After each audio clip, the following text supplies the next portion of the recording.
Praise lord. దేవుని నామానికి మహిమ కలుగును గాక.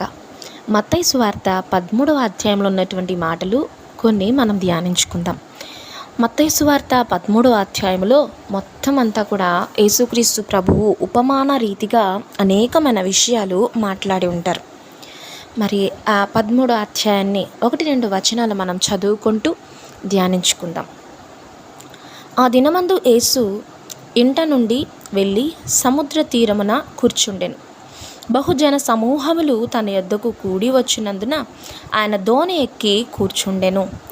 ఆ జనులందరూ ధరిని నిలిచి ఉండగా పరలోక రాజ్య సంబంధమైనటువంటి విషయాలను ఉపమాన రీతిగా యేసుక్రీస్తు ప్రభువు చెప్తూ, మరి త్రోవ పక్కన పడినటువంటి విత్తనాలు, మంచి నెలన పడిన విత్తనాలు, రాతిలో పడినటువంటి విత్తనాలు, ఇలా విత్తనాలను గురించినటువంటి విషయాలన్నిటినీ ఉపమాన రీతిగా చెప్తూ, మరి 24వ వచనంలోనికి వచ్చేసరికి ఆయన మరి యొక్క ఉపమానము వారితో చెప్పెను. ఏమనగా, పరలోక రాజ్యము తన పొలములో మంచి విత్తనము విత్తిన ఒక మనుషుని పోలి ఉన్నది. మనుషులు నిద్రించుచుండగా అతని శత్రువు వచ్చి గోధుమల మధ్యను గురుగులు విత్తిపోయెను. మొలకలు పెరిగి గింజ పట్టినప్పుడు గురుగులు కూడా అగపడెను. అప్పుడు ఇంటి యజమానుని దాసులు అతని యొద్దకు వచ్చి, అయ్యా, నీవు నీ పొలములో మంచి విత్తనం విత్తితివి కదా, అందులో గురుగులు ఎక్కడ నుండి వచ్చినని అడిగిరి.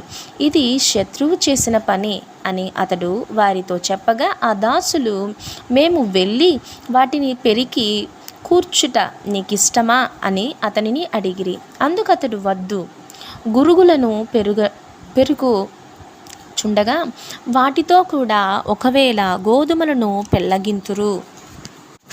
కోతకాలము వరకు రెంటిని కలిసి ఎదుగనీయుడి. కోతకాలమందు గురుగులను ముందుగా కూర్చి వాటిని కాల్చివేయుటకు కట్టెలు కట్టి గోధుమలను నా కొట్లలో చేర్చి పెట్టుడని కోతగాండ్రతో చెప్పుదున నేను. మరి ఈ మాటలన్నీ చెప్పిన తర్వాత, ఆ ఉపమానమంతా ముగించిన తర్వాత, మరి ఆయన శిష్యులు ఆయన ఇంటిలోనికి వెళ్ళిన తర్వాత శిష్యులు ఆయన దగ్గరకు వెళ్ళి మాట్లాడుతూ ఉన్నారు.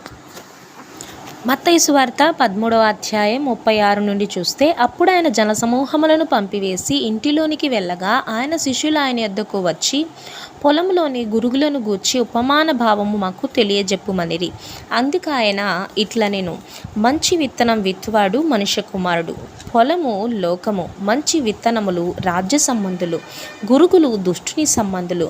వాటిని విత్తిన శత్రువు అపవాది. కోత యుగ సమాప్తి. కోత కోయివారు దేవదూతలు. గురుగులు ఎలాగూ కూర్చబడి అగ్నిలో కాల్చివేయబడునో అలాగే యుగ సమాప్తి యందు జరుగును. మనుష్య కుమారుడు తన దూతలను పంపును. వారాయన రాజ్యములో నుండి ఆటంకములగు సకలమైన వాటిని దుర్నీతిపరులను సమకూర్చి అగ్నిగుండములో పడవేయుదురు. అక్కడ ఏడ్పును పండ్లు కొరుకుటయును ఉండును. అప్పుడు నీతిమంతులు తమ రాజ్యములో సూర్యుని వలె తేజరిల్లుదురు. చెవులు గలవాడు వినుగాక. Praise lord. యేసుక్రీస్తు ప్రభు తన శిష్యులకి ఈ విధంగా ఈ ఉపమానాన్ని వివరించారు. మరి ఆయన చాలా శ్రేష్టమైనటువంటి వారిని, గోధుమలను ఆయన నాటుతూ ఉన్నాడు ఈ లోకంలో. కానీ మధ్యలో కొంతమంది అపవాది చేత కూడా నాటబడుతూ ఉన్నారు. అది సంఘములో కావచ్చు, తమ కుటుంబాల్లో కావచ్చు. అందరూ శ్రేష్ఠుడు అని చెప్పడానికి అవకాశము లేదు. అందుకే పొలము గురించినటువంటి ఉపమానము ఇక్కడ చెప్పబడతా ఉంది. అపవాది కూడా మరి విత్తనాలు అంటే గురుగులను నాటుతూ ఉన్నాడు. గురుగులు అపవాది సంబంధులు, గోధుమలు దేవుని రాజ్య సంబంధులు. కొన్నిసార్లు అనుకుంటూ ఉంటాం, మరి వీళ్ళు చేసేటువంటి ప్రభువు చూస్తూ మౌనంగా ఉన్నాడేంటి, వీళ్ళు పూర్తిగా దేవుని కార్యాలకు వ్యతిరేకంగా మాట్లాడడం మాత్రం కాకుండా దేవుని యొక్క విషయాలలో అభ్యంతరాలు కలుగజేస్తూ ఉన్నారే, ప్రభు ఎందుకు వీళ్ళని చూస్తూ ఊరుకొని ఉన్నాడు అని మాట్లాడుకుంటాం కదా.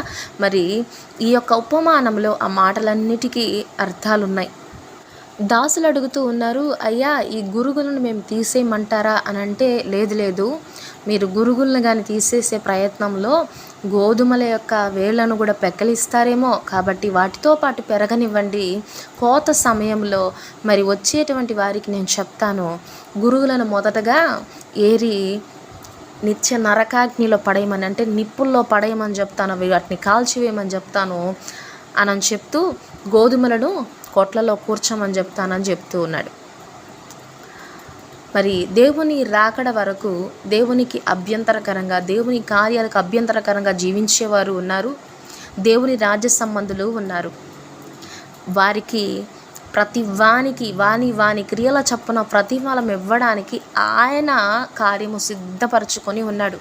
మీరేం తొందరపడాల్సిన అవసరం లేదు, మీరెవ్వరిని కూడా వ్యతిరేకంగా మాట్లాడాల్సిన అవసరం లేదు, మీరు బయటికి నెట్టివేయాల్సిన అవసరం లేదు.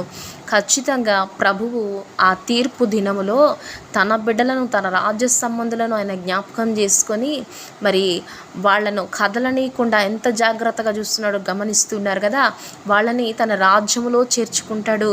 మరి ఈ యొక్క గురుగులైనటువంటి అపవాది సంబంధులను అగ్నిలో కాల్చివేయడానికి పంపివేస్తాడు, తన దూతలకు ఆజ్ఞాపిస్తాడంట. ఎంత చక్కగా ఉపమానం ఉందో చూడండి. మరి మీరు చూసి నడవాల్సినది మనుషులను కాదు, దేవునిని అనేది మీరు గుర్తుంచుకోవాలి. ఈ మనిషి అలా చేస్తున్నాడు, తను చేస్తున్నాడు కదా, నేను అనుకోవడానికి అవకాశం లేదు, నేను ఎందుకు తనలాగా చేయకూడదు అనుకోవడానికి అవకాశం లేదు. తనలాగా నువ్వు ప్రవర్తిస్తే నువ్వు నిత్య నరకాగ్నికి వెళ్తావు. మన ప్రభు అయినటువంటి యేసుక్రీస్తు చెప్పినటువంటి ప్రతి మాటను అనుసరించి ఆయనకి లోబడి మీరు జీవిస్తే ఆయన చెంతకు నిశ్చయముగా చేరుతారు. పొలములో ఏ విధంగా గోధుమలకు మరి గురుగులకు సంబంధించి నీరు పెట్టబడతా ఉందో, ఏ విధంగా అయితే వాటన్నిటికీ ఎరువు వేయబడతా ఉందో, ఇలాగే మరి దేవుని పిల్లలకు, అపవాది పిల్లలకు కూడా సువార్త ప్రకటింపబడతా ఉంది.